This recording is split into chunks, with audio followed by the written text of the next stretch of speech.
سلامونه قدرمنو د ژوند په یو بل روڼ سهار کې ستاسو هرکلی کوم. زما خو ډېر ښه په یاد دي، ستاسې به په یاد دي که به نه یې په یاد.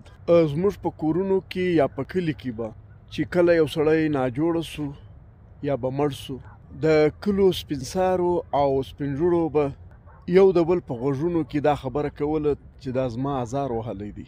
ما به دعا ورته وکړه دا دې ګوره مړ سو، ما به دعا ورته کړې ده، شرام ورته کړې ده دا دې ناجوړه دی.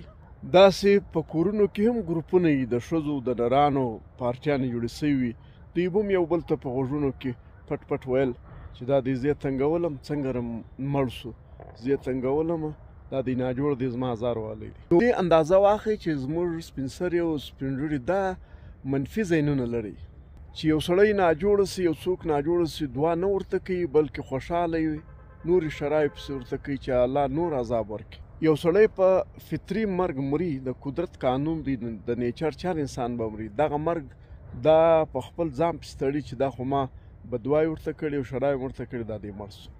داسې منفي ذهنونه لرونکي خلک انسانان به خپل اولادونو ته څه روزنه ورکړي، دا به په کام او کلي کې څه اتفاق راولي.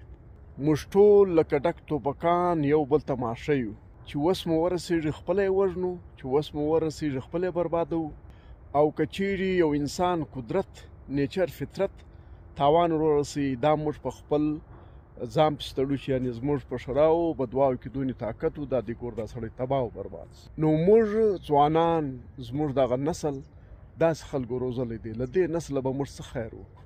داسې نسلونه به کام ګلوي څه وپالي، ورورګلوي به څه وبالي، دا به څنګه امن راولي، دا به څنګه متحد کیږي، دا به اتفاق څنګه پیدا کوي، او دا به د دنیا د ناخوالو بدبختیو مخه څنګه نیسي. پښتانه یو کمال لري، ډېرې ښې ښکنځلې یې زده دي.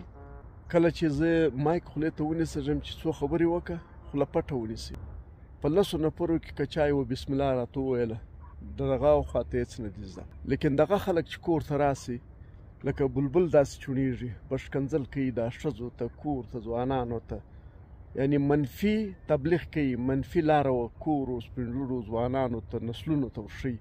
په کور کې چې راننوتی ښکنځل کوي چې څو وځي ښکنځل کوي. سیاسي ګوندونو زموږ څنګه روزنه کړې ده او سماج کې کوم پوهان دي چې کوم شعور لري دا خلکو زموږ څنګه روزنه کړې ده. موږ ولې نه یې بدل سوي، په موږ کې بدلون ولې نه راځي. موږ به کله خلک پوه کوي، موږ به کله خلک هغه لارې ته راولي چې په هغه کې زموږ خیر دی. نوي ځوانان نوي نسل ته وایم چې پام کوئ، د سپین ږیرو په لاره مه ځئ، دا د بدبختیو لاره ده. د سپین سرو خبره مه منئ، دا د بدبختیو لاره ده. موږ په دغه لارو روان یو، تباه او برباد سو.